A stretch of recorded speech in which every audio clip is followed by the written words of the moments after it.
Welcome everyone to this amazing leadership webinar.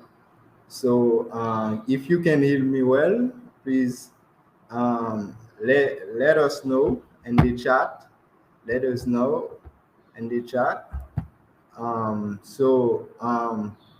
We are so excited to have joined for this webinar today. Thank you for tuning in. Before we dive in, I like to provide a little context about this annual leadership webinar and share with you why I'm passionate about leadership.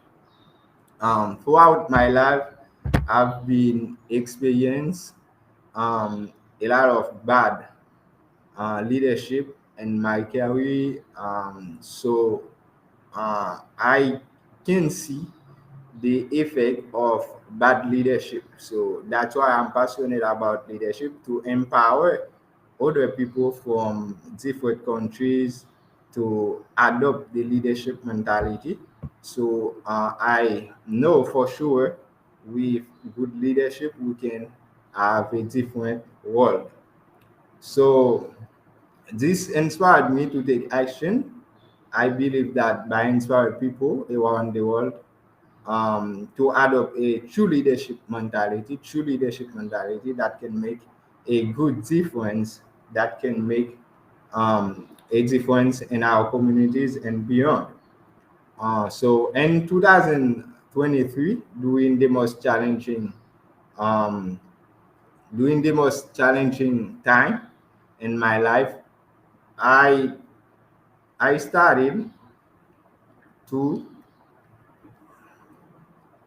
um, I start this journey to have this annual leadership webinar.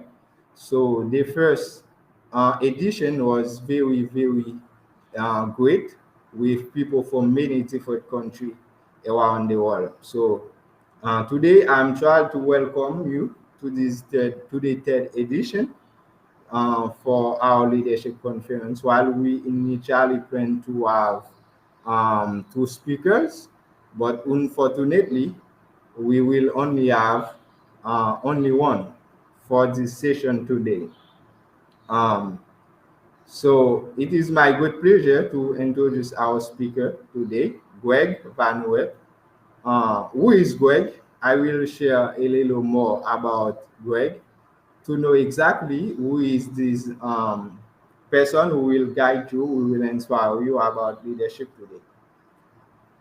So, Greg is the founder of a personal development and leadership company. He is co-author of three influential books, um, including Travel Ground Leadership, an international book awards, co-written with his father, Bob Vanourek. So beyond professional achievements, Greg is deeply involved in community leadership. He is on the board of the Swedish American Chamber of Commerce in Colorado and serves as leadership advisor in residence for greenhouse scholars. His previous roles include serving on the board of SE Forum and the Vel Alliance. Greg's impact extends globally. He has delivered TEDx talk and facilitated talks and workshops in 8 countries. So my great honor to today to welcome Gregg Vanourek. Please give it up in the chat for Gregg Vanourek. Hey, hello everybody. And Belicia, thank you so much. It's great to be with you. Thank you for hosting, and thanks everybody for being with us for this conference on elevating your leadership to a higher level. Please let us know if you can hear me okay in the chat. But Belicia, I really appreciate BC leadership and the work that you do with leaders and young and emerging leaders and entrepreneurs and change makers around the world. And it's really a pleasure to be with you. So I'm going to give you a roadmap in a second about and dive into part one of the presentation. We're going to have part one and then Q&A, and then part two and Q&A. But please keep those questions and comments going in the chat as we go. And also, I want to tap into the wisdom in the room. If you have comments or tips or books or things that we should all know about, there's a lot of great wisdom in this virtual room, I imagine. So I look forward to hearing with that. And I just want to start with a question for you. When I say the word leader, what comes to mind? And so just drop it in the chat. If there's a word or a phrase or a few words or a person, just love to hear, what do you think of? I don't need a definition or anything formal, but just what are some things that you think of? All right, good. We're getting some stuff in the chat. So thank you. Integrity, I think, is a good one. We're going to talk about that today. So what else on the leadership front comes to mind? Good, kind, vision, one who serves others, inspiration. Oh, this is such good stuff. Vision, lucid, and I guess there's some kind of clarity there. There's a really interesting one. I don't typically hear that, so thank you for that one. Transparent, very good. Order and stability, good, as opposed to the chaos that can be so frustrating for people. Empathetic. All right, very good. Transformative. I love it. I love it. Thank you. Really good. All right, so we just took like 45 seconds. More coming in. We've got courage. Obviously, there's a lot to leadership, right? It is challenging to be able to do all that well. And so we're going to talk about that today. We're going to give you some tools and frameworks and mindsets. Now I want to switch over, and by the way, humanity, really, really good stuff. I want to switch over and I want to ask you a different question. When I say bad leader, what comes to mind? What are some words or phrases that come to mind, their behaviors, etc., when you think of bad leader? All right, so this is good. We got some good stuff. Thanks for kicking us off there. Lack of accountability, micromanager, such a common one. Selfish. Very good. Uninspiring, short-sighted. Oh, this is good. Controlling. You got a lot there. Good. Ambiguous communication. All right, we're going to get into this. Petty, egotistical, self-interested. All right. Wow. Maybe a couple more. Let's get a couple more here, because I imagine if you're like every single group that I talk to, a lot of you have had a bad leader, if not multiple bad leaders during your career. So good. We've got immature, is it greedy, etc. All right, good. So I'm going to just dive in and start my slide presentation here as I pull this up. So thank you very much. That's really helpful. All right, so what we're talking about today, and Belisier is going to help me, pull up things from the chat if there's going to interrupt me if there's anything that comes up that we need to address. But otherwise, we're going to save your questions and comments as we go for later. We're going to take a break. There's going to be two instances of that. So today we're talking about, my theme is on raising your leadership sights as part of this conference of elevating your leadership to a higher level in this new year, right? And so just a roadmap of the topics very quickly. Part one is going to be the aims of leadership. I'm going to talk about a framework that we developed called Triple Crown Leadership, and what are the derailers that inhibit your leadership effectiveness. Then we're going to do Q&A. Part two is going to be even more hands-on, tactical things that you can do with your leadership, including starting with the foundation of leading yourself, leading from below or leading without authority, feedback, and again, another Q&A session. So that's the plan for today. So we started with this question of kind of, what do you think of when I say the word leader, right? And again, there's a lot to it. It turns out, folks, that we're not the first to be thinking about this. It's literally been a conversation for the ages. It's been going on for thousands of years. The ancient Greeks, for example, studied it in a military context, philosophers and whatnot. And there are literally hundreds of unique definitions of leadership in the academic literature. Bennis and Nana stopped counting at something like 315, unique definitions. And there are dozens of different frameworks of leadership. There's servant leadership, adaptive leadership, transformational versus transactional, authentic leadership, et cetera, contingency theory and situational.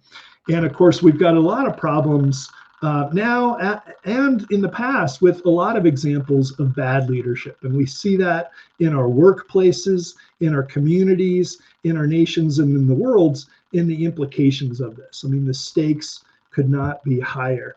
So we need to address this. I think we need to do better.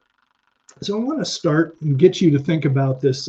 There's a sport called thoroughbred horse racing, which is really an amazing sport. I know we've got people around the world, and so this may not be so big where you are, but just to describe it, there's a jockey, a human jockey, and then this incredible thoroughbred horse that's just fast and has stamina. And the jockeys tend to be on the shorter side because they need a lower center of gravity, but they're strong competitors. And they partner with these animals. Now, these thoroughbred horses are about 1,000 pounds typically, which is about 450 kilos, about a half a ton. And these are incredible. These horses are incredible athletes, and they basically will sprint around a track at speeds of around 45 miles an hour, right, which is about more than 70 kilometers an hour for more than a mile, which is 1.6 kilometers. And they're in there with the other horses on the dirt and the track. They're bumping each other. Sometimes it's muddy, sometimes it's grass. They hit the rail. And so this is dangerous, right? There's injuries and whatnot. But these jockeys have this quest that they're on. They want to do something great. And they partner with these incredible animals, but also with the trainer and with the owner of the stable and with the veterinarian and the medical staff and whatnot. And there's a strategy and tactics and competition, and they want to do something great. So they're on this quest. And I don't know if any of you recognize this, but this is a beautiful trophy, but it's actually a unique trophy. It's the Triple Crown. And what's unique is it's been called the most elusive championship in all of sports. Since 1875, only about a dozen winners of this Triple Crown, where you have to win 3 events shortly after each other in the same year against the world's best. And so what you do is you start out in the Kentucky Derby. You probably heard about this, Churchill Downs in Louisville, Kentucky. I think there's about 140,000 people there live, millions of people around the world betting, and you're up against the world's best. And you see these incredible animals and jockeys there in the scrum of kind of going around that turn there and whatnot. And you have to win that against the world's best. And then just weeks later, you go over to the Preakness. And it's tighter turns and a different race, and you have to kind of win there as well. And then just weeks later, you go up to the Test of the Champion, which is the longest dirt track in thoroughbred racing. So you have to have a different race strategy. It's Belmont Park, and you have to win that one as well. And if you win all 3 in the same year, you win that coveted Triple Crown trophy. And we use this as a metaphor for leadership. And so I want to just take you back to 1973. You go back to the first race. There was this rivalry between Sham and Secretariat, the names of the horses. And all year they've been competing head to head, and it was just a fierce rivalry. If you think about your famous football rivalries or whatever, hockey, basketball. And in the first race, in the Derby, Sham went out in the lead, and Secretariat was in the very back. And that was his kind of style. And Sham had the lead the whole way up until, so around the first turn, the back stretch, the second turn, and all the way over to the back stretch, on the final sprint. And then Secretariat caught up, and they were ahead of the other horses. And they were kind of neck and neck until finally Secretariat just pulled away and won by not very far, about 2.5 lengths. And then at the Preakness, a very similar thing happened where Sham was ahead for most of the race. Secretariat actually made his move a little bit earlier on the second turn, and they were already kind of neck and neck ahead of the pack and neck the whole final stretch. And then finally, Secretariat pulled away. So the Triple Crown was at stake. And then what happened in the third race was really remarkable, which is that Secretariat went out with Sham from the get-go, and they took the lead earlier. And they went out at a furious pace, really, really fast, and which was really dangerous because this is the long race. And so everybody who knows racing knows that that's often a killer mistake, because if you go out too fast, you're going to tire. And you're gonna lose your steam, and the others will catch up to you. Well, they went out fast, and they went out way ahead of the others and way ahead, just the whole race. They just kept extending their lead and extending their lead. And eventually Sham started to fade and he couldn't keep up. But Secretariat just kept on charging. And at the end of the day, he won the Belmont, he won the Triple Crown, and he won by an incredible amount. Most horse races, you only win by the length of a horse, or 2 lengths, or half a length, or a nose, or a photo finish. But he didn't win by a length or 2. He won by 31 lengths. This is an actual photo. We interviewed the jockey on top of Secretariat there, Ron Turcott, and he was 31 lengths, which is about 80 meters ahead. And he just shattered the track record and destroyed the world's best in the ultimate Triple Crown race. And a lot of people say, by the way, if you go onto YouTube later and search for 1973 Triple Crown, watch the race. It's just 2 minutes long. It will probably give you goosebumps. And we use this as an example of something that was just an incredible peak performance. And you think about, like, wow, wouldn't it be great if all the time I spend at work or doing the important things in life, I could be part of something that's truly excellent. And so that's kind of the metaphor here for leadership, about raising your leadership sights, right? And so we start and say that one way to think about leadership, and Max Dupre talked about this in his beautiful book, Leadership is an Art. He says, leadership is a quest.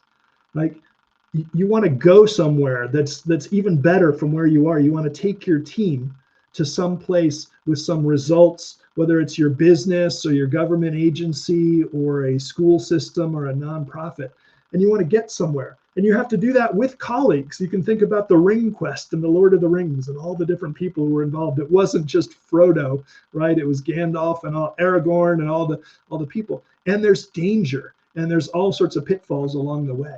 So I want to ask you, what is your leadership quest? And I think it's actually an important question, because a lot of people don't pause to think about where they actually want to go with their leadership, with their career, and with their life. And having some clarity on this, I was just speaking with somebody about that yesterday, and the lack of clarity can be very frustrating. So we use this, we wrote a book about it using this metaphor of horse racing to talk about a certain kind of leadership, which we call Triple Crown leadership. And I just want to acknowledge here that my father, Bob Vanourek, who also lives here, I'm coming in from Colorado near the Rocky Mountains in the United States. My father, who lives nearby, is my co-author on this project. And he has had a distinguished career in business. He served in the United States Army, did some entrepreneurial things, and has done also a lot of volunteer work and a lot of service in his community, which he's doing to this day. And it was a great collaboration over multiple years to work on a book with a massive research project that we did, but with my dad, whom I love so much, and an incredible collaboration, a real highlight in my life. So as I talk about some of the ideas here, he's very much my co-pilot as a co-author here in this webinar.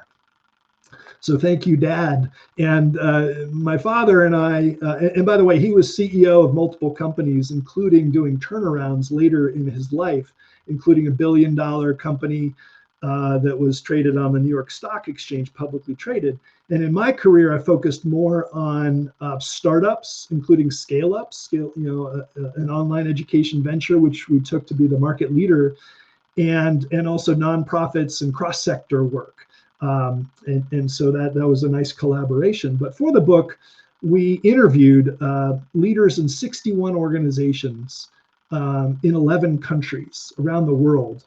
Google, Spotify, Toyota, Zappos, Cliff Bar, Infosys in India.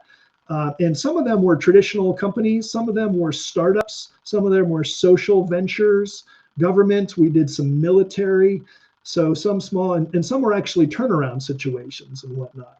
And it was incredible. But in addition to the interviews we did, we also looked at the world's most admired companies and the world's most ethical companies and the world's most sustainable companies. And we drew on our own experience, and we developed this model for Triple Crown leadership. So that's the background of much of what I'm sharing with you today. So what is Triple Crown leadership?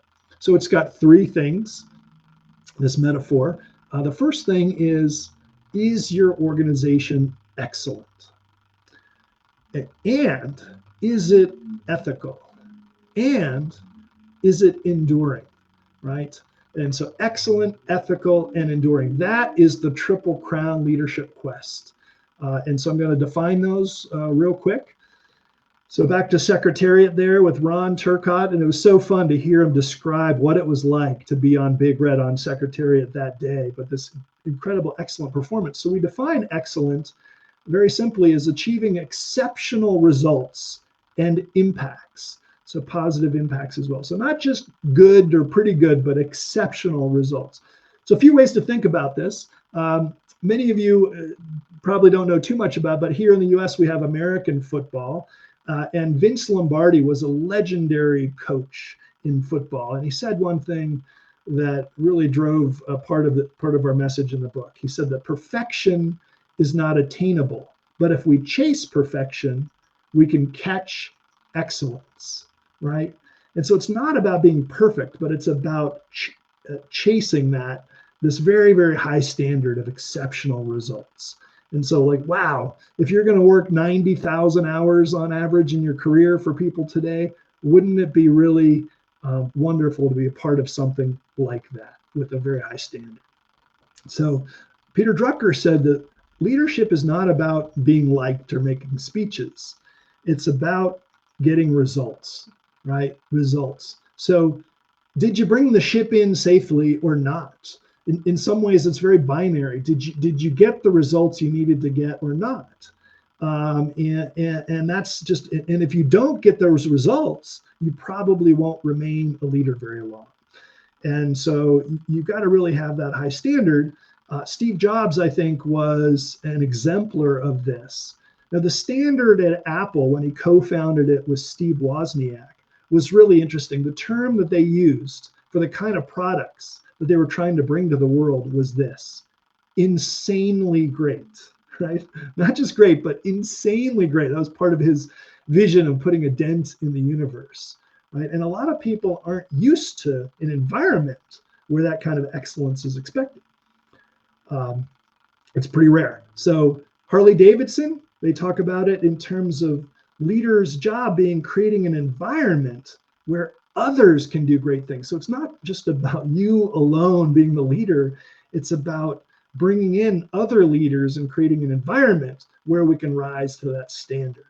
Tony Zhu at DoorDash, the CEO, says we'd rather die chasing excellence than live to be mediocre. So these are just some brief examples. And a fun one that I pulled up the other day, you probably have heard of the boss, Bruce Springsteen, right out of Jersey. Incredibly long career, right? And evolution as an artist and a songwriter and a performer. These epic concerts. More than rich, more than famous, I wanted to be great, right? So this very, very high standard. So we talk about results, but it's also what kind of impacts are you having? Now, if you're in the business world, there's a big debate on the priority and where it lies and how much it lies in the short term and for, investors and shareholders versus others. But we talk about, of course, you want to reward your shareholders in business. They've invested, etc. You have obligations, but what is the experience of your workers, right? Do they have opportunities to learn and grow and develop? Can they have fun? Can they get to be part of something and feel included and that they belong there, right? What is the experience of your colleagues there in the culture?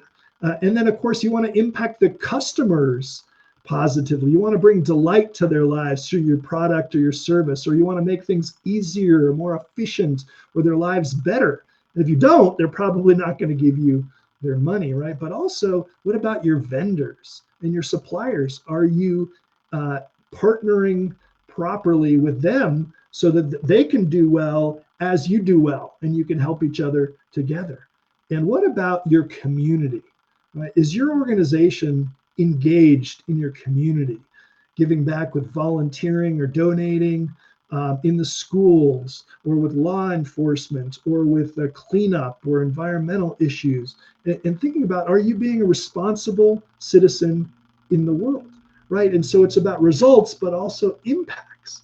And this can look a little bit abstract. This can look a little bit aspirational and whatnot, but actually, if you are smart and strategic and you innovate, you can find ways to benefit across this stakeholder wheel, as it's called, in ways that actually drive better performance. The better you do with your workers and your customers, the higher over time, the higher returns you're probably going to have with your shareholders, right? And so there's a short-term, long-term kind of issue there, but it's about creatively finding ways to have a business model and a strategy, but this larger quest, right?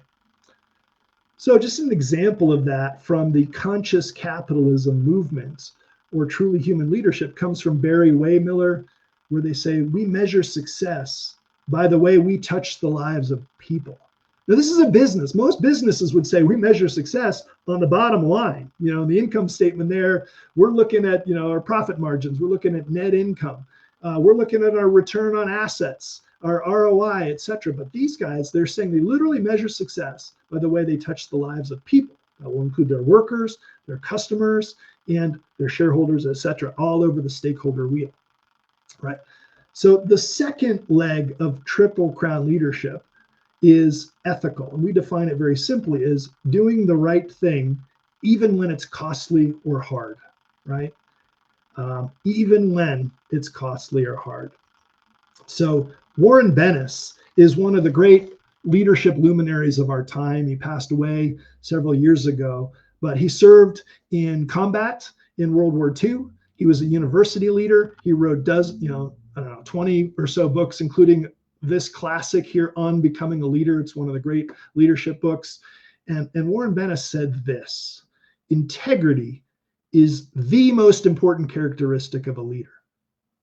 I think a lot of people wouldn't say that, but he says that. He says, one, that you must be prepared to demonstrate again and again. And I was glad to see that integrity showed up earlier when I asked you, what do you think of when you think of a leader? You might recognize this gentleman. This is Warren Buffett. Warren Buffett is the CEO of Berkshire Hathaway and one of the most successful investors in the history of the planet.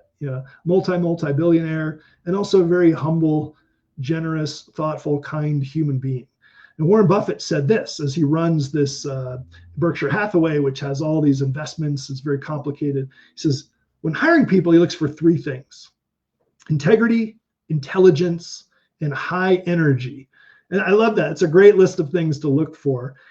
But he says, then he follows it up with this: but if you don't have the first, the other two will kill you, right? Without integrity, that intelligence and energy can get you into trouble. And he's very much a stickler about this in all the enterprises that he's affiliated with. It's a very, very interesting point. So I want to share with you some things. There's another classic book here up in the corner there, The Leadership Challenge, that comes from Jim Kouzes and Barry Posner. And they've done wonderful work as researchers, but also consultants working with companies around the world for decades. And they have this huge data set where they've surveyed people about their leaders, and they've surveyed leaders, et cetera. And they say, what are the characteristics of leaders that we admire? What do you look for in a leader? If you want to have a leader. And so think about what, maybe even write down, what would you look for? What would you want? What are some words that come to mind? You want them to be smart. You want them to be dedicated. You want them to be a hard worker. You want them to be committed. Well, they've got this enormous data set around the world, right? And it's been going on for literally decades. And there's a bunch of things that are on the kind of on the top of the list. But what's interesting about this is that consistently over time, honesty and the top four of competent, inspiring, and forward-looking. These are the top four, and they're consistently the top four over time and around the world. And then you've got a bunch of other things that are also important. You want people to be dependable and supportive, et cetera, cooperative, et cetera. And so those are the four most desired characteristics according to their data set, right? And so they say, first and foremost, people want a leader who is honest. If your leader is not honest, you lack trust, and then the motivation goes, you're suspicious, you get cynical, and all sorts of spillover effects and negative consequences. So it leads to their first law of leadership, which is if you don't believe in the messenger, you won't believe their message.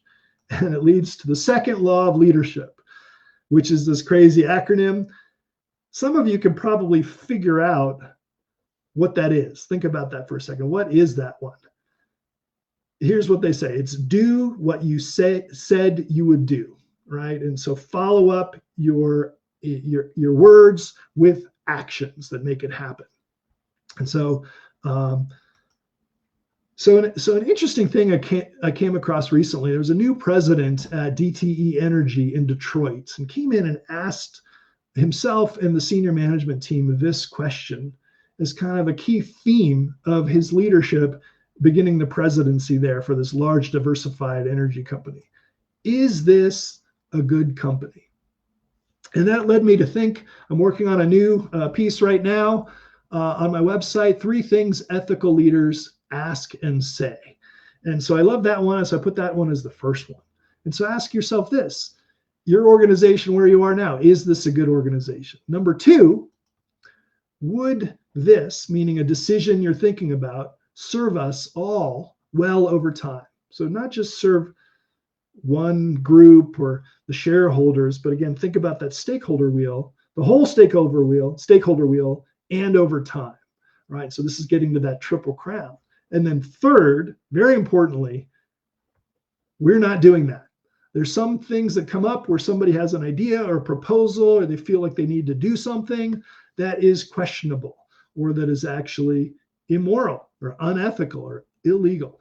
And the leader needs to have the moral courage and the strength, and we'll talk more about this later, to put a line in the sand and say, no, we're not doing that.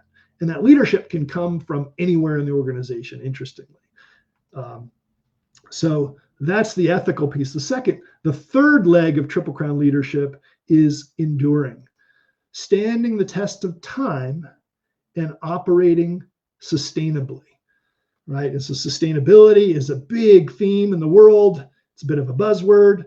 And so, before I go forward, I just want to point out that what enduring means is not just standing the test of time, but you're being excellent and ethical over time. So it's enduring excellence and ethics, right? And so it's a very, very high standard. Billy and Debbie Shore run a very innovative, impactful social venture called Share Our Strength, which has this campaign that's pretty famous called No Kid Hungry, which is working to alleviate child hunger, right?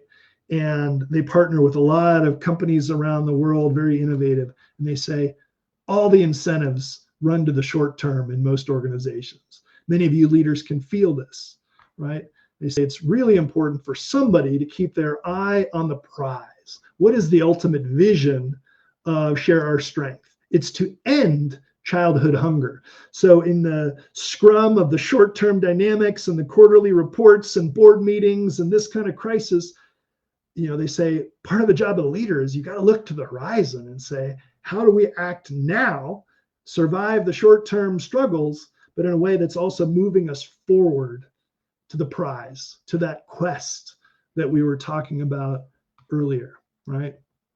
And so sustainability, you can define it here as the UN does, or you can define it more simply, the capacity to endure. So how are you doing on the enduring and sustainability front in your organization?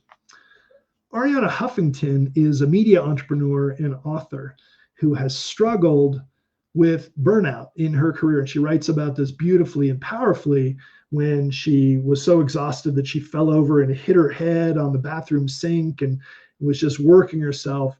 And she says the culture of burnout is the opposite of a culture of sustainable creativity.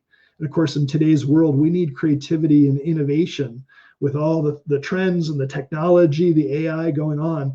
And so do you have a culture of burnout that's actually going to lower your results over time and lead to people leaving the organization, and all the associated costs. So, Triple Crown leadership. How are you doing in terms of your results? Are they exceptional results and impacts? And are you doing the right thing, even when it's costly or hard, being ethical? And are you doing both of those over time, standing the time and operating sustainably? So that's what Triple Crown leadership is, the quest that we recommend for you.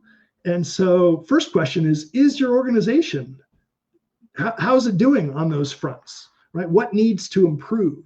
By the way, many organizations, most organizations are not doing all three well. This is a very high standard, but why not commit to building an excellent, ethical, and enduring organization, right? And so that's part of the real message fundamentally of our book and our work together. Our leadership work is commit to raise your leadership sights and to elevate your leadership, just as Belisier is encouraging us through this gathering today. So I want you to reflect on those things here. And by the way, I very much welcome if you have other aspects of your quest. If you think about it in different ways, that is, of course, completely fine.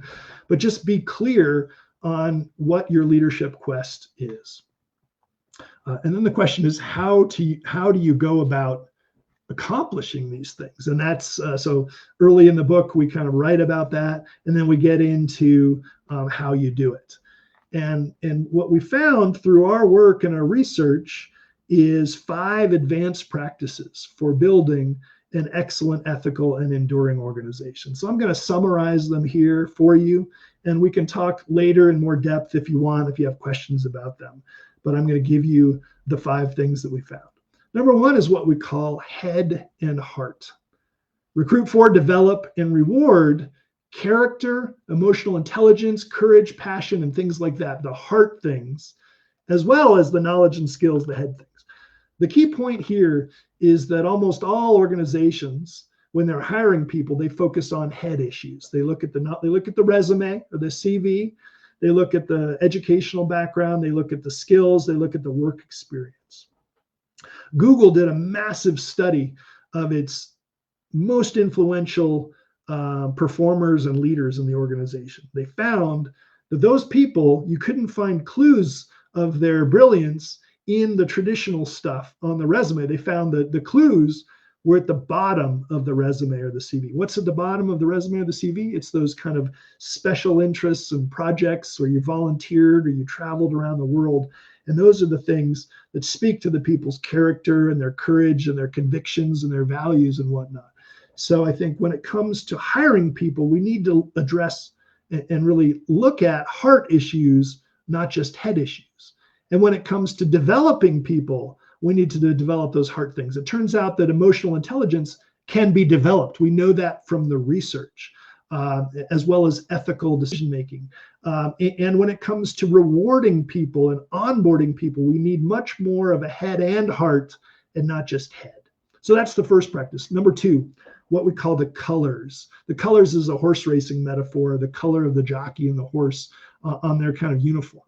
What that means is we want to set a shared purpose, shared values, and shared vision for the organization collaboratively, right? We don't want to impose it from the top down, from the senior management team, the CEO, or the board. We want to have a collaborative process where together we set those things. So the purpose is why you exist, ultimately, long term, right? Values are what you value most and your core beliefs and convictions about how you will behave and the standards you hold each other to. And then the vision is, what does success look like over a kind of medium-term time frame of 10 years or 5 years, and actually spelling out in some detail what those success indicators are for your shareholders, for your workers, for your community, for your customers, etc. Right? And then not just having those as written statements on your website, but actually inculcating them into the life of your organization. talking about them at meetings, reminding people of them, using them in your decision-making process. So bring them to life. A lot of people are a bit cynical these days about things like mission or vision, and they confuse these things. So we spell out the differences between these things. We prefer purpose over mission. I could talk about why later, but a lot of organizations will spend a lot of time drafting those, and then they just put them on a shelf or they throw them on the website and they don't use them. And so that's a waste of time. Don't do that. Don't do it if you're going to just do that. If you're going to do these things, you need to do it well and you need to use them. You actually build them into the fabric of the organization. The third thing, and this is a fun one, really important, is what we call steel and velvet. We all have a leadership style. Some of us are more hard edge. We tend to be more dominant or use our power or be a little bit overbearing or a little bit impatient for results. And other people are on the softer side by their nature. They tend to be more quiet or collaborative or patient, and they really want to listen and make people feel heard and whatnot. And so the point about steel and velvet is we have a natural tendency where we tend to be steel or velvet. The key is you need to get beyond that. You need to look at the situation and the people and see what's required. Do I need to be steel right now? Or do I need to be velvet? And you need to be able to flex across the edges back and forth depending on the circumstances. So there's a bit of situational leadership here and contingency theory from the literature. And I think most people don't do this well. They stay in their comfort zone. And it's a real mistake. Now, another key point about this one is you want to be velvet much more often than steel. In most situations, velvet is kind of the standard way to go. But if you're in a crisis, if there's some kind of time pressure, if there's some kind of threat to the values or the ethics, there's something where the quest is in jeopardy, then you bring the steel, the hard edge of leadership, and you exhibit your authority. You use your power effectively. And then it's back to velvet. The fourth one is what we call stewards. So this is a point about leading culture. You don't want to just delegate. You don't want to just empower people. You want to go beyond those things and unleash people.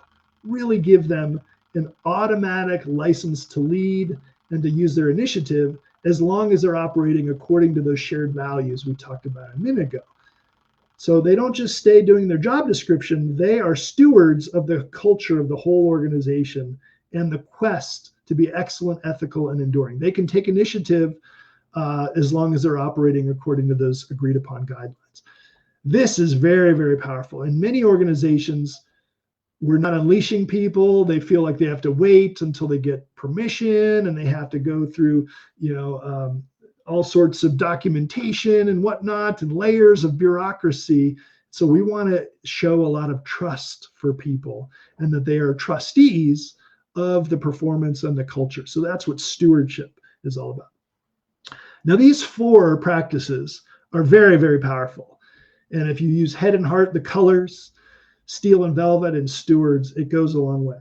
But it will not come together unless you do the fifth step, and this is where you bring it all together. And it's what we call alignment.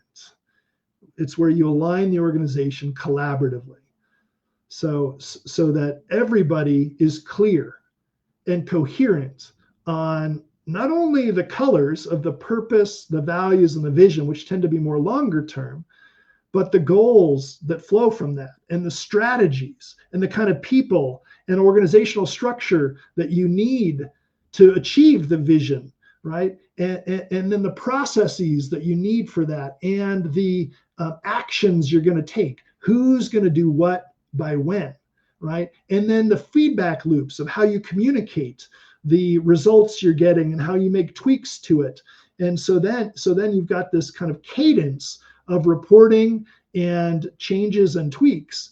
And so you're going from long-term and medium-term to short-term, up, down, sideways, diagonally in the organization, so that everybody's clear and coherent. So we developed a 10-step alignment model where you can really get everybody moving in the same direction. And I got to tell you that aligned organizations are quite rare. There's a lot of misalignment. There's a lot of bureaucracy. There's a lot of opaqueness or lack of clarity, and it's really hurting performance. And so alignment is a function of both management and leadership. It's not rocket science. It's pretty commonsensical, but it takes incredible discipline to keep aligning and keep communicating and making sure there's clarity and coherence in the organization.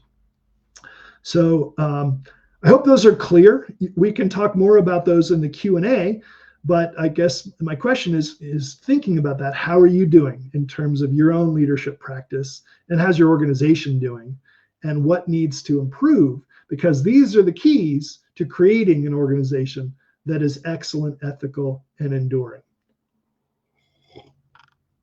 Okay, so let's push forward. Reflecting on this so far, I just want to ask you, how are leaders doing these days, do you think? I think a lot of people are concerned. There's a lot of examples of bad leadership we're seeing, some elements of toxic leadership, and of course, there's examples of good leadership. How are you doing? And what's inhibiting your leadership effectiveness?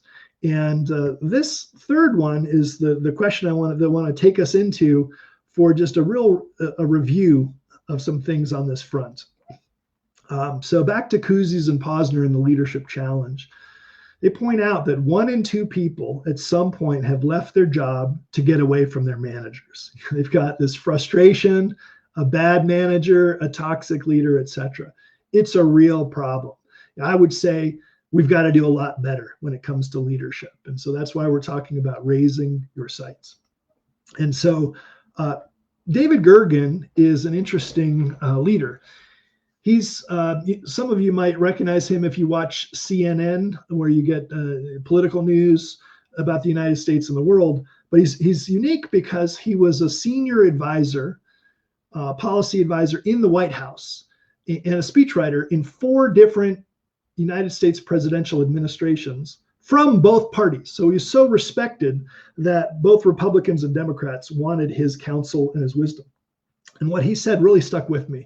He said, most books about leadership tell us what we ought to do, but few tell us what to avoid. And that's incredibly valuable because many people get tripped up by their weaknesses. And I think that's just a profound point. He served in the Nixon administration. He had a front row seat to that. He saw Bill Clinton make a bunch of mistakes, etc. So there's a real problem with leaders getting into trouble and getting their organizations into trouble. And so it brings us to this topic of leadership derailers. What's taking your leadership off track? So think about, what are the things where you've had some breakdowns? And I'm going to run you through very quickly a bunch of the most common derailers. And so bear with me a little bit, and then we're going to pause and we're going to do Q&A after this, okay? So one of the derailers is avoidance. Like the ostrich, we put our head in the sand and we avoid the difficult things. Super common. Number 2 is being a bottleneck, right? Where things have to go through you. You've got to make the decisions, and you end up slowing the organization down because you feel like you have to have that visibility. Communication is something I think many of us could do a lot better with the clarity and the frequency and our modes of communication. So we're not doing this well or enough. We're withholding, etc., for various reasons, and that can really get us into trouble. Complacency. We're lacking urgency and motivation to really drive the organization towards that quest that we were talking about earlier. Very, very common. Control. I think a lot of leaders, by personality, there's a bit of a control issue. And so it's this excessive need to be in charge as opposed to doing the unleashing that we just talked about a minute ago. Culture, not investing, not putting enough attention to building and maintaining a great culture. And culture is so important because you think about strategy is important, right? It's kind of how you're going to accomplish your results. And you need a business model, right? But culture is what everything swims in, right? So your strategy exists within a culture, and your business model exists within a culture. And so if you don't have a good culture, even a good strategy is going to fail because people aren't motivated or they don't have a sense of belonging or teamwork. or urgency or excellence and high standards. Development is a derailer, not adequately investing in or training your team or yourself. So as we go through these, please make a note of areas where you think you might need some work or you're seeing a problem in your organization. This is a common one. Ethics, we've been talking about it. Cutting corners, especially when under pressure. Big problem these days as well. Feedback, and we're going to dive into this one with more specificity later, but not doing this well or often enough, right? Big problem. Indecision, not making timely choices, waffling, right? And that just slows everything down. You're losing the urgency. Insecurity, this is a really interesting one. Many of you probably heard about imposter syndrome, where lots of people, even at high levels of management authority, they feel like an imposter. They feel like, and so there's a lot of lacking confidence or feeling unqualified or doubting yourself. And it's often hidden among people. Judgmental, fault finding with yourself or others. Not listening very well, right? Like this, our friend here, the chimp, speaking too much or thinking about what you'll say instead of actually giving someone your full attention. Perfectionism, super common among leaders and the general public. Unrealistic expectations, right? And so this will slow you down. So it's not, so obviously a high standard is a good thing. And that, we've been talking about that, but it becomes maladaptive when you're kind of debating over the final details and it's taking days and days, it's just taking too long. At some point, you have to go to the 80-20 Pareto principle and just move forward. It's good enough. We got to go, right? And just rounding out a few more at the end here, procrastination is a common one for a lot of you. I imagine a lot of you are writing this one down. Being reactive, you're just putting out fires and responding as opposed to actually driving towards that horizon. Playing the short game, right? You're not investing in the future and you don't have that enduring, the third leg of the Triple Crown. Steal only, right? We talked about your natural tendency earlier. You're too hard. You're too much exerting power and dominance. You're running over people. You're too impatient, etc. And so you need that sometimes, but you can't do that all the time because it shuts other people down. And then the flip side of that is being velvet only. You're too soft. Yeah, and because you prefer to be kind of patient and collaborative, but sometimes people need steel. You do need to make a decision and move forward. And so you got to balance. And then workaholic, it's great if you're very committed. You know, I'm a big believer in hard work, but not in overwork or work addiction, where it starts affecting your health, your relationships with people, and you set a culture for people where it's a culture of burnout, like we talked about earlier. So just rounding this up here, the workaholism one, Annie McKee at Telios says that sucks you into a negative spiral, causing your brains to slow down, and it compromises your emotional intelligence, which is one of the most important things, according to the research, for leadership effectiveness, is your emotional intelligence. So just a summary here, what are your top leadership derailers? Was it being a bottleneck? Is it control? Not working on the culture? Is it indecision? Is it insecurity? Are you being reactive, perfectionist, etc.? So I think it's very valuable for us to know what our derailers are and then work on them. And so what is taking your leadership off track? And I just want to mention here that we've developed a tool for this. And I just gave you some of the top ones, but there's actually a list of 60 derailers that are common for leaders. So if you want the full tool there, it's a leadership derailers assessment. You can get it using that QR code or that link. It's just on our Triple Crown Leadership website at triplecrownleadership.com. On every single page, you can see it. There's a button in the top right corner. You can't miss it. It's the leadership derailers assessment. So I think it's just a really, really important thing for us to be aware of and to address. And we can talk about how in a second. So which brings us to a little bit of a Q&A here. I'd like to invite, I want to check in on the questions and see also if you have comments, recommendation. And so let's do that. I'm just going to stop sharing now so we can dive into those more robustly. So let's do that. Hold on one second. I hit excuse me, I hit the wrong button there and should be back here.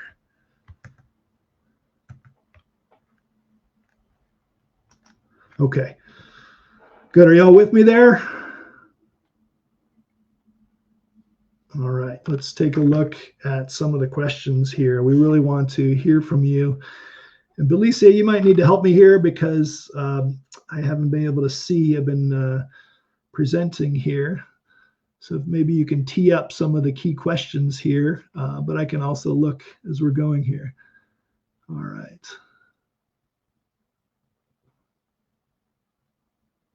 Yeah, I will come up with the question. Okay, please, guys, if you have question, you can write them down in the chat. So, yeah. And while you're looking at those, Belicia, let me just take one as you're thinking about gathering. But I really do want to invite not only questions but also comments. But I see a good one here from Brad. How is scale a factor in the applications of the 5 practices for Triple Crown organizations, right? And so I think the practices apply regardless of scale, but leading myself or my family likely differs compared to a small group, a medium team, 20 to 40, versus an entire business, 100 plus people. So I think the scale complexity changes. And Brad, it's great to have you with us. Thanks for joining us, and thanks for an excellent question. So I will address that. Part 1 of our Triple Crown leadership book is the general case of the Triple Crown, excellent, ethical, enduring, and the 5 practices.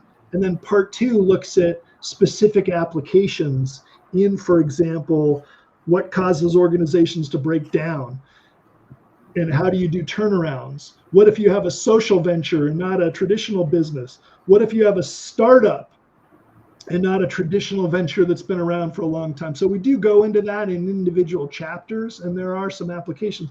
I will say that the model, I think, applies for the most part across the board, but with tweaks, to your point, Brad.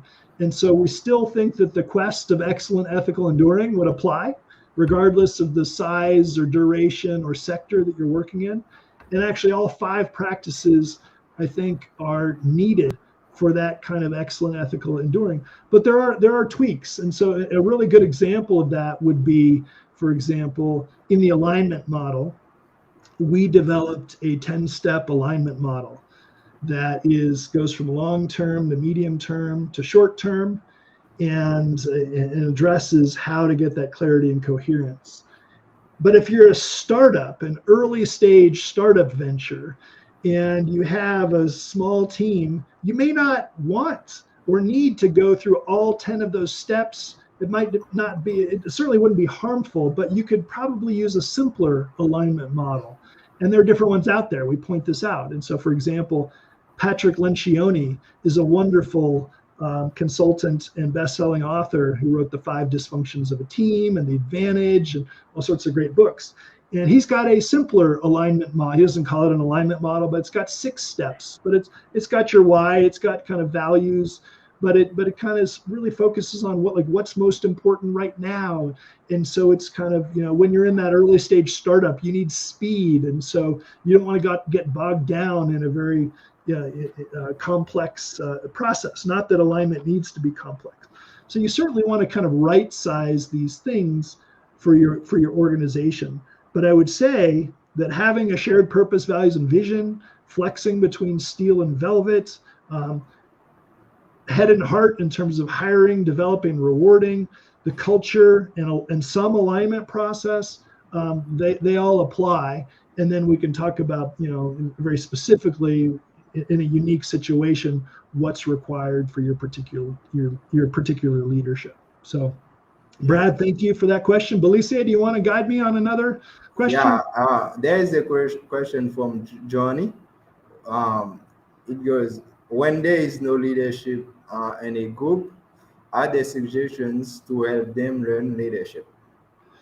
Yeah. So thanks, Belicia, and thanks, Johnny. So that's a great question, and I think that's often, I think Yeah. we probably all experience that, where there's a group and there's kind of this moment where everybody's looking around waiting for someone else to lead, and it's maybe not clear who the leader is.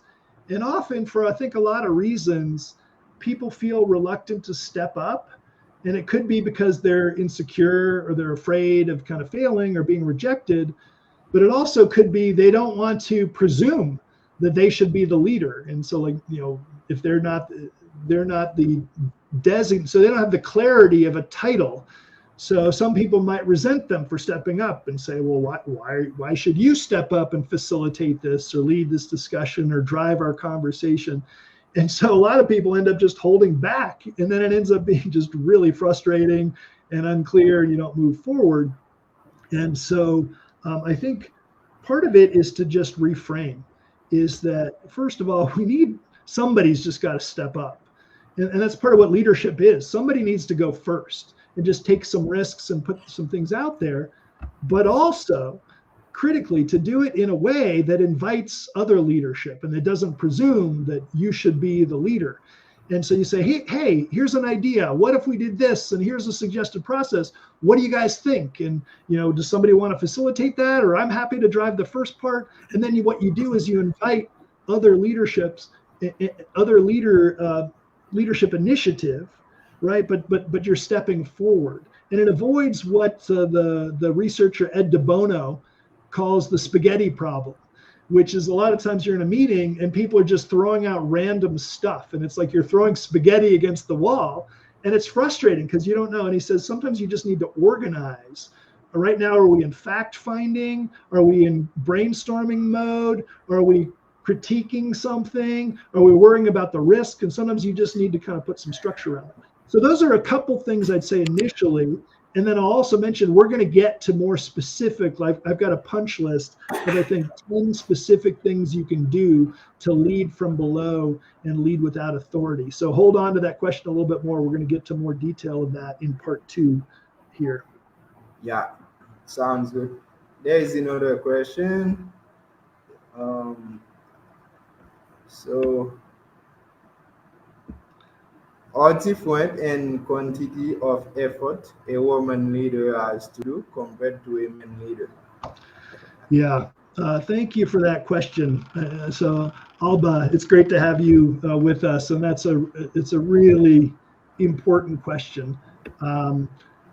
So let me just, the caveat is that I'm not a scholar of that subject in particular, although I've looked at it, and of course I'm a man too, and so I don't have the experience, but I will say the researchers have found, and I think a lot of us have seen this, that there's an incredible amount of bias out there. There's incredible barriers to women. And I've actually, on my new book, I've been interviewing people around the world on a self-leadership topic. And a lot of women have raised this. Throughout their whole lives, they've struggled with challenges in the school system with their teachers and in sports and in their jobs and in society. There's all sorts of barriers. And you see that borne out with the lack of representation of women leaders at the highest levels, chief executives, on boards across different sectors, although that is changing, thankfully. But I would say there's an incredible amount of double standards, and often situations where, again, the research bears this out, where women have to work harder and to achieve things, and disparities in terms of compensation and expectations and social dynamics. And the research is very clear on that. And so, for example, Peter Northouse has a wonderful textbook called Leadership Theory and Practice, which is a wonderful book because it bridges the theory and the practice and the research. And it's now, I think, in the 9th edition. And he shows the data on those disparities, but also there's incredible data, Alba, and this is important, on how effective many women leaders can be, right? And so a lot of times, a lot of the research shows that many women leaders can outperform their male counterparts. And there's a lot of differences. And obviously this varies and you can't generalize too much. We don't want to be into stereotypes, but there's incredible opportunities for women to bring more of their unique ways of experiencing the world and thinking and different leadership styles and approaches that can be extremely effective. And so like Steel and Velvet is a really interesting example of that. So a lot of women leaders are really, really good at the Velvet side, but also can be extremely effective on the Steel side. And you see examples of that in turnarounds at Xerox or at PepsiCo, where women leaders have risen the ranks from literally the bottom of the organization to become CEOs and then become transformational leaders. And so there's a lot, it's an emerging body of research. We're still gathering data, but the signs are there's real problems and barriers, but there's really encouraging signals in terms of performance. So I really encourage you women leaders out there to just grab a hold of the reins and be bold and work on your development. And the world needs more of that. So that's what I would say on that one. Thanks for that good question.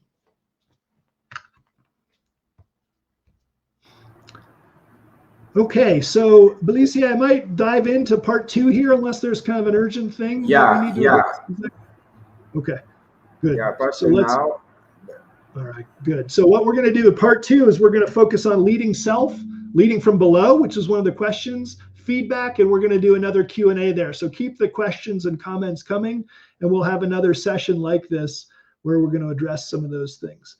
So let me get back into screen sharing here, and we will proceed. Hang on one second. It looked like it popped me out of my, give me a couple seconds to just fix that, and then we'll be good here. There we go. All right, we should be set for me to share now. It just popped me out of the presentation mode. Okay, here we go. All right, so part 2 here is I really want to think about, I want to be thinking about leadership broadly, because a lot of you are in different situations. Right? There's many different instances of ways you can lead. What are different things that you can lead, right? You can lead a team, you can lead an organization, you can lead a community. Let's drop in the chat, what are other things that you can lead? Besides the traditional, like an organization, a company, you can lead a startup. What are some things that someone can lead? And Belicia, can you just call them out for me just as you see some pop into the chat, or you see any? Yeah. Yeah, please, guys, write in the chat. Just want to get us to think more broadly about leadership here. And let's just put. Okay, you can lead family. Okay, yeah, family. Yeah, so families is a great example. Yep, yourself. Good, I love it. Yeah, so you can lead a turnaround. Praise and worship team. Yeah. Lead a praise and worship team. Yeah. Okay. Family come multiple times. You can lead your children. Yes. Organization. Good. Yeah. Revolution. All right, I love it. Yeah, revolution. Sports team. Yeah. The sports team. All right, good. Yeah, good. So let's just. We need more in the chat. We need more. Good. But I'm just going to push us forward. So thanks for reporting, Belicia, because I can't see the chat when I'm sharing. But you can lead a political party, you can lead a nation, you can lead a network or a faith community. You can lead, and so leadership is needed in all. You can lead your life, you can lead a group, or all sorts of things, a creative community, a school, etc. And so there are different ways, according to scholars, to be a leader. You can obviously be a leader of others. We've been focusing on that. You can lead an organization or a team, but you can inspire with your leadership, right? The people to raise their sights. And you can do thought leadership. You can think of like Stephen M.R. Covey, right? You can think about Oprah in some ways as doing thought leadership with her books now and her communities, and Arianna Huffington. But you can also be a leader of yourself, right? And I think a lot of people take that one for granted, right? And they skip over that. But I put that one at the bottom because that one is foundational. And if you don't do that well, at some point you're going to get into trouble with these other ones, right? And so I did a project years ago with a friend of mine who was a former colleague, where we were in our 30s at the time and going through transitions and reflecting on our life of kind of, who are you? What matters most? What do you get lost in? What would be a good life for us? We were talking, we were at a picnic table outside of this startup, and we were talking about these things together as my friend Christopher. And we turned these questions into a project that became a book. And we interviewed all these people around the world, 55 people, from Starbucks in coffee to a yoga entrepreneur, to a game company, to civic leaders and a burrito entrepreneur, to energy bars and early childhood education. And Kevin in the upper left working in the NBA on creativity with the 76ers and working with communities and musicians. We asked them about their life and how it was going in their work and how they integrated their life and their work. And we had this project that came into a book called Life Entrepreneurs, Ordinary People Creating Extraordinary Lives. And that work was about living with purpose and passion and integrating your life effectively. And what we pointed out was that every day we have to decide how we want to live, but we have to take charge of how we spend our days. And I remember one time I was just kind of not doing that well, and life was just taking me, and I was working so hard at this place, and eventually I had to just kind of jump off that train and take my life back. And I was so glad I did that. It changed my life. I waited probably too long before I made that decision, but it's about taking charge, because otherwise we may find ourselves situated for a life we don't want. And that's what being the entrepreneur of your life is all about, or about leading your life, so to speak. And I just want to share my new book that I'm working on right now has a tool for this. I'm not going to get into these details, but what are the things that are inhibiting your happiness and your quality of life? And then what are you going to do about it? So that is the subject of the new book that I'm currently working on. I'm interviewing people around the world, and I've been blogging about it. And so if you're interested in all these assessments, by the way, are free. There's no charge for them. So if you want to go to this link or get this QR code and do the TRAPS test, it will help you identify what is inhibiting your happiness and your quality of life. In other words, where you need to lead yourself a little bit better, right? And one of the people we interviewed for that Life Entrepreneurs book is Robert Egger, who's a child of the 60s and a punk rocker turned social entrepreneur turned maverick, and working on DC Central Kitchen and LA Central Kitchen, and really being a very passionate advocate of good, bringing good in the world and helping people who are struggling. And Robert said to us, never be passive about your life, ever, ever. Because when you're passive, you're not leading your life, you're not leading yourself. And that will always stick with me. And I guess just one way to think about leadership, self-leadership, is I've got a kind of framework for this, for the foundations of self-leadership. And I want to start by just pointing out that we all encounter storms in life. You can see this kind of boat in the stormy seas.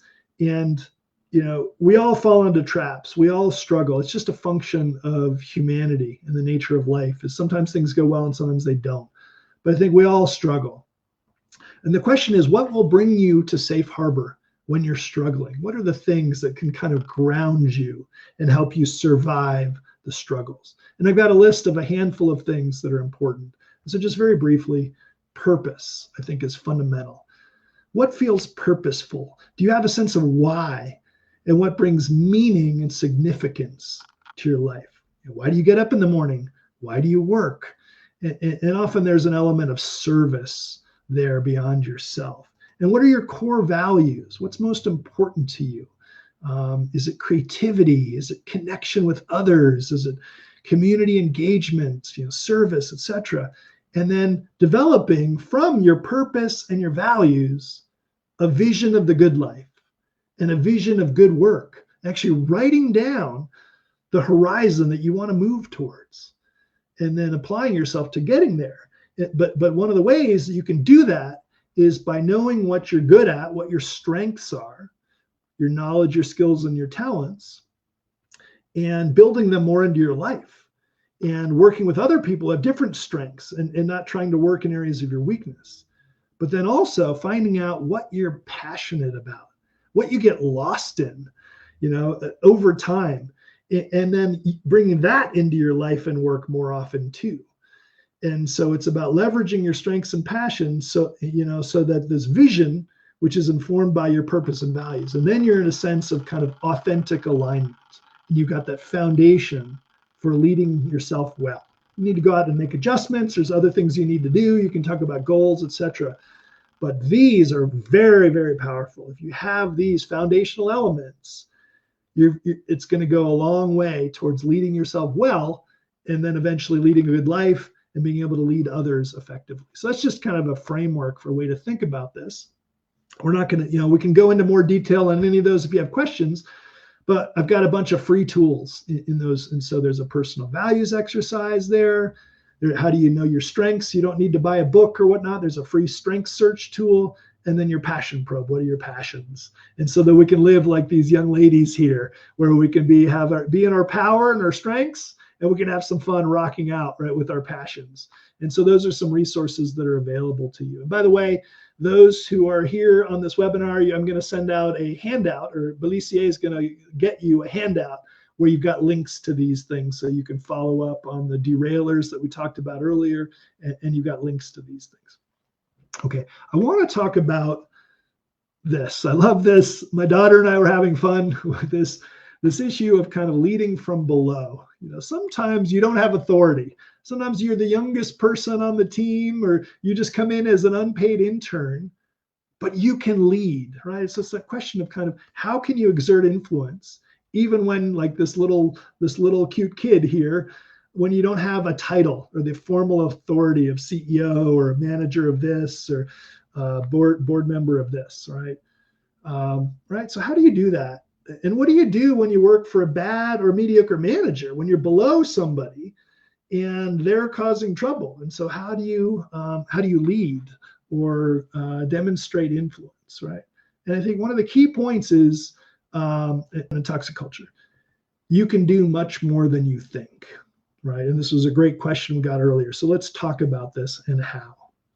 So one of the themes in Triple Crown is leadership is a choice. It's not a position. It's a trust. It's not a right. And so we talked about really focusing more on the verb of leading as opposed to the noun of being the leader, and people looking to the leader to kind of for everything. No, it's like anybody can lead. And that's a big part of our chapter on stewardship, of unleashing people. They can lead, they can follow, they can demonstrate initiative, and it becomes a dance between leaders and followers at different times, as opposed to waiting just for the one who happens to have the title to pronounce the vision and to tell us what to do, which is a very disempowering, not unleashed kind of culture, right? So that's a theme. So 10 tips for this. Embrace your potential and abilities. My word, there's a lot of people who self-select out of leadership, and maybe they're insecure. They don't think of them, but they're smart, and they've got experience, and they've got a good work ethic, or they've just got, and so embrace that, right? Be a bit bolder. And so that's a mindset reframe. Your role is not to wait for your boss to tell you what to do. And by the way, if you are in a position of authority, I want you to maybe reframe how you think about your followers and what their role is, right? So think about leadership as something that organizations need leaders throughout the organization. And there's all sorts of new organizational models that are facilitating this, like holacracy and self-governing teams, where it's less about the manager running things and telling people, right? It's becoming flatter. Bias for action, step up and do things, right? People admire that. They say, wow, that person is a go-getter, right? So that's something you can do to lead from below. And that's a theme from design thinking that should apply to your life as well, right? Increase your leverage for leadership by building informal authority. If you don't have the formal authority of a title, and I've got a punch list here. How do you do this? Show your character, right? Show your integrity and your courage over time, which is your character. And your character with your competence, get stuff done, And if you have character and competence, it develops credibility, which is an incredible asset to be building. Be trustworthy, give people respect, communicate well, listen well. If you do these things well, you sort of become a leader regardless of whether you have a title or not. People just look up to you. They will listen to you. You will have a lot more weight, right? And of course, get results. It goes back to the excellence imperative we talked about earlier. Okay, what else can you do? Number 5, clearly establish your loyalty to your manager, team, or organization. If you're going to lead from below, some people might start to suspect, oh, that person, they just want a new title. They want a higher salary. They're being selfish. Or it's just all about their ego and their prestige and the neediness for achievement. No, you have to show people you're loyal to the collective objectives, and you're not trying to go around your manager. So that loyalty is a really critical component of it. But then you've got to find allies and other stakeholders, people to partner with, etc., and maybe some rivals or some adversaries who might be working against you for whatever reason, agenda or their ego. And these adjectives are important. You need people who are credible, trustworthy, and savvy. They know the organization, they have experience, they've got line of sight into how things work, so that they can give you some advice or some tips or help you avoid some of those landmines. Because, by the way, I should have said earlier that there's danger in leading from below. This can be risky, so you really need to be thoughtful and do this well. You need to be thoughtful. Then what are you going to do? Is this all about trying to change your manager's mind on something because they're not seeing it right or they're not doing it well? Or is it about mobilizing colleagues to become change agents and exhibit pressure on the management team or on the board by showing what's possible by what you're actually doing with some kind of project that you're doing that's very innovative and important? Is it a combination? Is it some other thing? But you need to be thoughtful about your kind of strategy for how you're doing this. And just to round it out, the last things here, there's actually some advantages to lacking authority. So don't think of this impossible thing. There's actually disadvantages of being an authority many times. If you lack authority, you're on the front line, and so you're talking to people, who are actually interfacing with customers or who are working on the factory floor. And so some people higher in the organization, they are kind of removed, and it's opaque for them. Latitude to act. There's not as much politics often that you have to deal with thinking about perceptions and bureaucracy and accounting for the different stakeholders, etc. So use those advantages, and then speak up, raise concerns when you have them. So use your voice. And so if the meeting, if the consensus is going in a direction that doesn't feel right or that seems dangerous, speak up. That is an incredible act of leadership. And I've seen it with interns who are new in an organization asking really tough questions in a meeting, and like, wow, people like that's an act of leadership. In our book, Triple Crown, we talked about a voice of one. Even if you're a voice of one, to step up and say, you know what, I'm not comfortable with that. I don't think we should do that. Or have we thought about this? It takes moral courage, but it's a profound act of leadership. Warren Buffett talks about this being the most important role of a follower, is to ask those tough questions and speak truth to power, right? But as I said earlier, it's dangerous, and you need to be prepared to walk away. If your manager feels threatened and you don't do these things well, or somebody's got it in for you, it might not work out. And so just be thoughtful about, are you fully dependent on your current job, or have you been smart and saving money? Do you have a rainy day fund of 6 months of living expenses at least and whatnot, so that you can walk away if need be, if they stay toxic, if it doesn't work out, if you get fired or whatever. So that's important too. You need to have that ability to survive.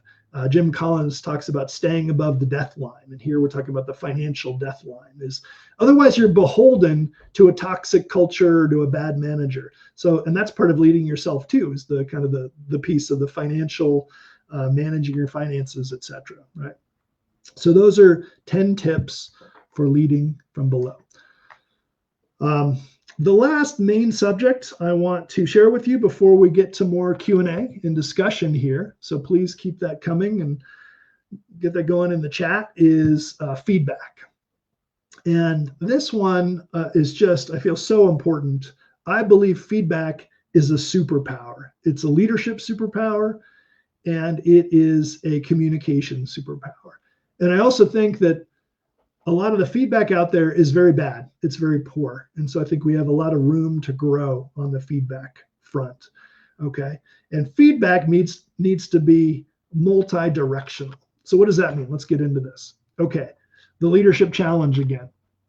Kouzes and Posner say, global study, more than 150 countries found that more than a third of all workers had to wait more than 3 months to get feedback from their manager. I mean, my word, just do you even remember what was going on 3 months ago if you're busy? And so how helpful is that, right? 2/3 wish they received more feedback from their colleagues. One of the things that you can do to raise your leadership game right now, give feedback more often and better feedback. And on the leader side, they say least frequently they ask for feedback on how their actions affect other people. So the other thing you can do in addition to giving feedback is you can ask more often for more feedback. And that is a very, very important aspect to you. Again, it's bi-directional. Susan Scott picked this up in her incredible work on fierce conversations.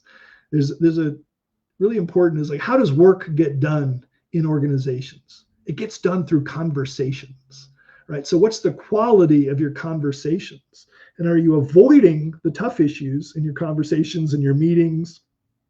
Or are you having fierce conversations about the results, about the tough issues and whatnot? So there's a bit of steel leadership there. So Susan Scott says this, part of your job, consistently letting people know what they're doing well to reinforce those things, and you're building a kind of social emotional capital when you do that. And so feedback is so important, and also recognition, I would add too. It's another thing that a lot of leaders do very poorly. They don't do nearly enough thanking people, recognizing people for their hard work, for their efforts, for their achievements, and rewarding people. And positive feedback is an important aspect of that. But there's more that's needed. So let's dig into that. So Ryan Holiday, many of you know him. He's a best-selling author who's bringing kind of Stoic philosophy into the modern world and into the sports teams and companies. In his book, Ego is the Enemy, he said the art of taking feedback is crucial, particularly difficult feedback, right? We need to not just take it, but solicit it. You want to be hungry for feedback, right? You want to be asked and really show you mean it. You like really want feedback because you want to improve. But he says the problem is that the ego engages, and so we resist it because I'm going to look bad or I'm going to be judged and whatnot. The ego thinks we're doing great, we're just fine. It prefers its own assessment. But the problem is your own assessment is often missing important things. And that's the value of feedback, both in person and the I would say, what's the term for it? The anonymous, like 360-degree feedback. So if you don't know what that is, instead of just a manager giving their direct report feedback, or so 360 means you go all the way around the circle. And so you get feedback from your manager, maybe even above that, from your colleagues, from different departments. You can get feedback from your friends, from your family, from a mentor, from a coach, etc. So you're getting feedback all around. And when you do that, I remember getting 360-degree feedback and being like, wow, I was really surprised because I had some blind spots about some things where I was being perceived, or I was doing some things that were being misinterpreted or that weren't the way I intended. And I never would have gotten visibility into that without anonymous, objective 360-degree feedback. And they're great tools for that. So the research on this is very powerful. There's some longitudinal research, over 800 meta-analyses, synthesis saying it is among the most powerful influences on achievement, on results, if you have good in-depth feedback. And there's a whole body of work around this now, subsequent to this research, called deliberately developmental organizations, where they build feedback into everything they do, every meeting, every review, every communication. It's all about, how do we get better? How do we give each other feedback? It's deliberately developmental. Some really, really interesting work. So let's talk about the tactics of like, what are some ways to raise our feedback game? First of all, we need to understand what feedback is not. Okay, feedback is not advice. There's a lot of people out there walking around giving way more advice than they should. And the thing is, most people don't want advice. And often, so you overrate how much people want advice, and you also overrate the effectiveness of advice. Often advice, it misses some things. You're different from that person. And so I think it's not that advice is never helpful. And sometimes people ask you for advice, but it becomes very delicate for a lot of reasons. So it often fails. So we want to distinguish between advice and feedback. So advice is things like, hey, you need to speak up more, or just think positive, or just relax, or, you know, those kinds of things. And it's just kind of, you hit somebody with something and then you expect them to kind of change. And it's actually very difficult to get people to change, particularly with that kind of approach. Feedback is different from that. So I'm just going to give you a couple examples. And so one comes from golf and one comes from writing, just to kind of make it, so there's much more nuance here. So on the golf side, if the golf coach says, you know, I watched you, and each time you swung and you missed, you raised your head when you were swinging. So you didn't really have your eye on the ball. So you didn't really get it the right way. So, but the one that you really hit hard, when you drove down, and you kept your head down, you saw the ball, you looked through it as you followed through. And so that is like that specific feedback that kind of shows, you know, for a writer, you can read it there. You know, you kept my full attention. It was vivid, but then the dialogue was confusing. Who was speaking? And so I was confused. And so I started to lose interest. It kind of lost me and I started daydreaming, right? So that is specific feedback. If I get that as a writer, I can say, oh, I need to go back at that dialogue section, and here's what I can do specifically to make it better, to kind of fix that. So that's some kind of feedback that the person has shown that they're open to, right? And so 6 best practices, I might add a couple others just verbally. So just briefly before we turn to questions and comments. Feedback needs to have a valence that's both positive and negative, right? It should contain positive and negative information about how what they're doing is affecting their progress. Okay. A lot of times people are resisting giving negative feedback, right? And it's a little awkward. You feel like you might offend the person, so you sugarcoat it, or you put it in that sandwich of kind of positive, negative, positive, famous feedback sandwich. But if people are just getting positive feedback, it's nice to hear. It's actually important for them to get positive feedback, but it doesn't help them as much as the negative feedback is what they're missing sometimes. So you need to have both positive and negative. And if you're only on one side, you're really diminishing the value of the exercise. Really, really important point. And you have to create a culture where people are open to both valences of feedback, right? And you have to have a relationship of trust and credibility, right? You want to make your feedback reference towards a goal. We're talking about a collective objective and something specific we want to do, and here's how changes can help us do better. And it needs to be actionable. What specifically should I do differently? Okay, not good job, or that's not right. You know, we want to, it needs to be helpful and actionable, right? It's kind of common sense, but this is pretty rare actually in feedback. Number 4, make it a positive experience. And this is where a lot of feedback really falls short.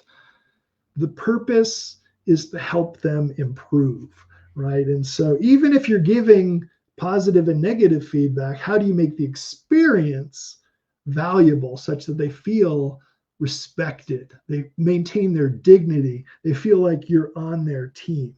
And so part of doing that is, I would just add, Often a private setting is better for feedback. Doing it in public in front of people can bring in ego and group dynamics. And also checking your mindset about it before you go in. Right? If you go in like this person's screwing up and I need to fix them and I've got the answers and whatnot, as opposed to this is really hard and I've struggled with things and I want to just help and I just want to be an ally to this person. And so checking your mindset will very much help you make it a more positive experience, right? You need to make it user friendly, see it from their perspective, it's digestible. There's a thing called the curse of knowledge, where it's research from our cognitive biases, from behavioral economics and behavioral psychology.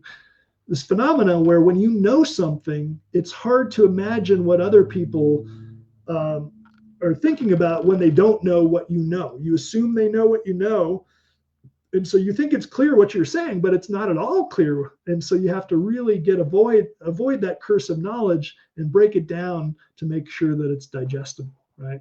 And so be really clear and note the key elements. Also, don't hit them with 12 things where they get lost. What are the 2 or 3 things that are the most important, right? So they can really digest it. And timely. This goes to that data we saw earlier. Waiting 3 months, it's ridiculous. How about right away? How about right after the meeting? How about that afternoon at coffee? How about a follow-up, so that it's an ongoing and it doesn't feel so like such a big, intimidating thing, right? So it's got to be timely and ongoing, right, for it to be effective. All right. So I guess a couple other things I'd add here, and they probably go towards number 4, the positive experience, is you also have to be curious and open. You don't want to just be in kind of telling mode. You want to be curious about kind of what was happening and why did you decide to do that, or why did you take that action? You want to be open to some new information. And the other part of that is being humble. You might be wrong. You might be missing something. They might see something that you don't see, and so approaching it not as this kind of I am conveying because I'm right, but actually having the humility and the openness to just share your thoughts and then invite them and have a conversation, not so they can kind of be defensive and just defend, but just both. And so a good way to think about it is if you've got 2 people, you're putting the feedback in the middle on the table, and you're both kind of looking at that meeting or that situation. You're saying, how can we both learn something here? And how can we both do something better that helps us all? And so it's not attacking the other person. It's kind of looking at that together. And often it helps actually go for a walking meeting, and you're literally walking together, like in the woods or around the block or something. And so you're both kind of, as opposed to you just kind of, sometimes that changes the dynamic, interesting to make it a more positive experience for people. So some things to think about here, some reflection questions as we're kind of wrapping up here is, do you have any key takeaways from today? It's always nice to, a lot of times we learn, there's a lot of different things, but what are the top 1, 2, or 3 things that you might want to try, look into? Do you have any action items? Have a bias towards action.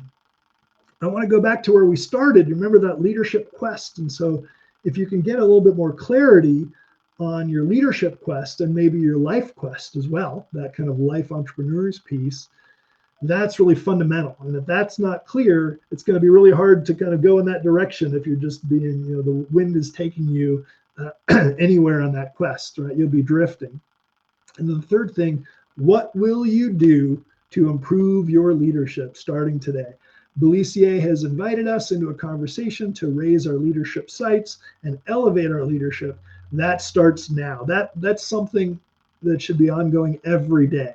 How do I get better? How do I get better? Feedback, leading from below, all the avoiding the derailers, reading books, going to courses, doing webinars like this, taking the leadership derailers assessment, talking about it with a mentor, working with the coach, applying for some leadership group, and then you get momentum, right? And you just start to feel like, yeah, I'm investing in myself and in my capacity to have influence on our quest to do something really well. So I encourage you always to be thinking about those things and take action on it. I also want to invite you to stay in touch. I'm delighted to be with you on this webinar. We've got a lot of information on my website, greggvanourek.com, with blogs and free resources on the personal development side and the self-leadership side, as well as on the triplecrownleadership.com website on the organizational and team leadership side of things. Got a monthly newsletter and community that I'd love to have you join, and these free assessments. These are just a couple of them. The Leadership Derailers one that we talked about earlier, a free personal values exercise, which is important both for your life and for your leadership. And of course, if any of you are readers and interested in reading our book, our books or audiobooks, etc., however you consume content, be honored checking out my TEDx talk where I talked about self-leadership matters and being in discover mode. So really invite you to stay in touch, including following up with questions. On my websites, there's a contact button, and you can kind of send me a note, and I'll try to be helpful if you want to recommendations for books or articles to check out, or tips, or if you have feedback, I would very much welcome that. And just final thoughts before we go into Q&A here, I just want to share this with you. Be the leader you wish you'd had. I think a lot of us didn't have great leaders or role models. If you did, you're fortunate, but be a leader to remember and a leader with a powerful, positive impact, very much in the spirit of the community that Belisier and BC Leadership, with its community around the world, again, of leaders and entrepreneurs and emerging leaders and change makers. We need much more of this. And I hope this session has been helpful to you. And so let's turn into questions and conversation now. And again, I invite you to stay in touch for those of you who are willing. So let me stop sharing, and let's just wrap up with some final, and I want to invite comments as well, because again, the wisdom in the room. Okay, so I'm going to share here. Come back into the room. That was very, very great. Thank you so much, Greg. That's amazing, and we are going to take question, and you can share your feedback and your appreciation for this session in the chat as well. So thank you guys, thank you for coming, and so we are going to take your questions now.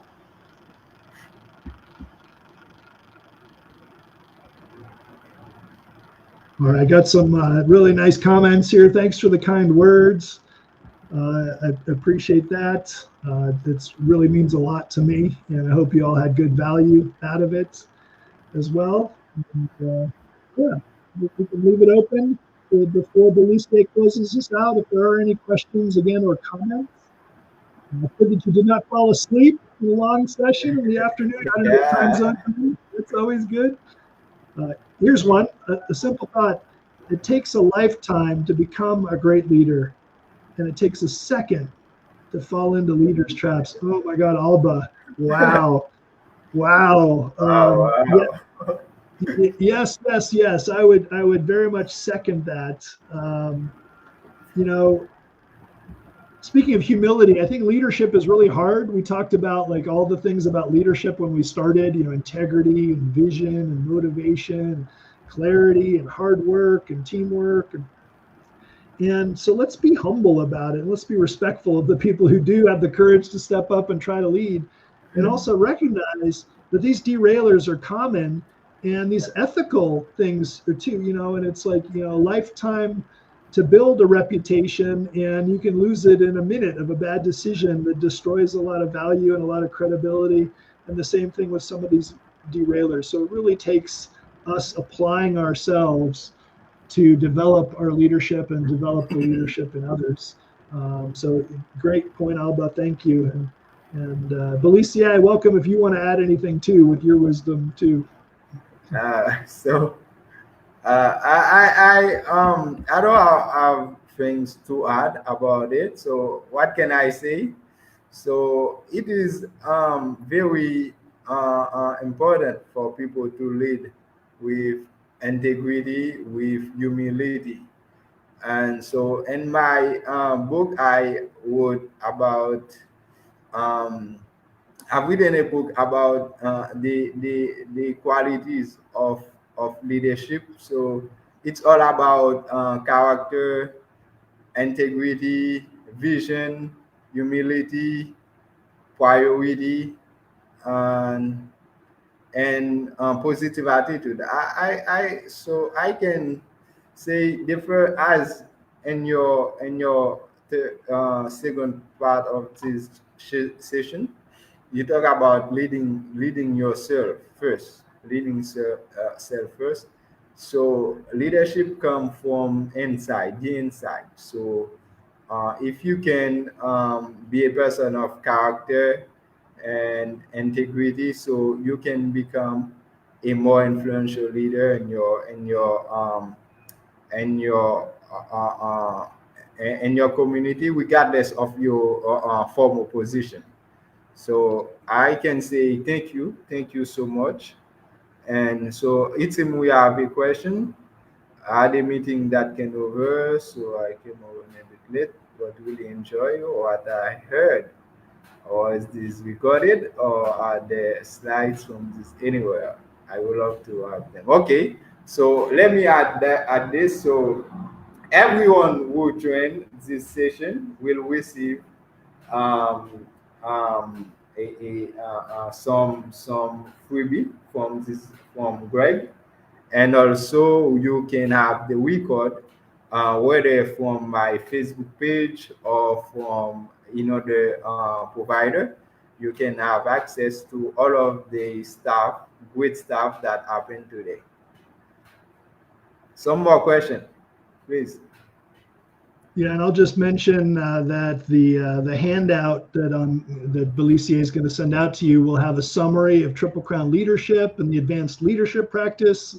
It will have the top leadership derailers, and it will have links to a bunch more information. So it's going to have not everything we covered today, but it's going to have a good chunk of everything. It's a 2-page summary of the main points from today. So thanks for asking about that.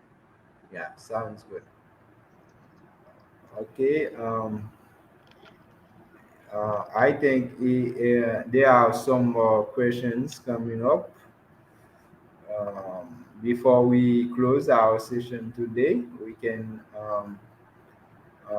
see if there are other questions before we close our session. So I can say a big thank you from deep on my in my heart to you, Greg.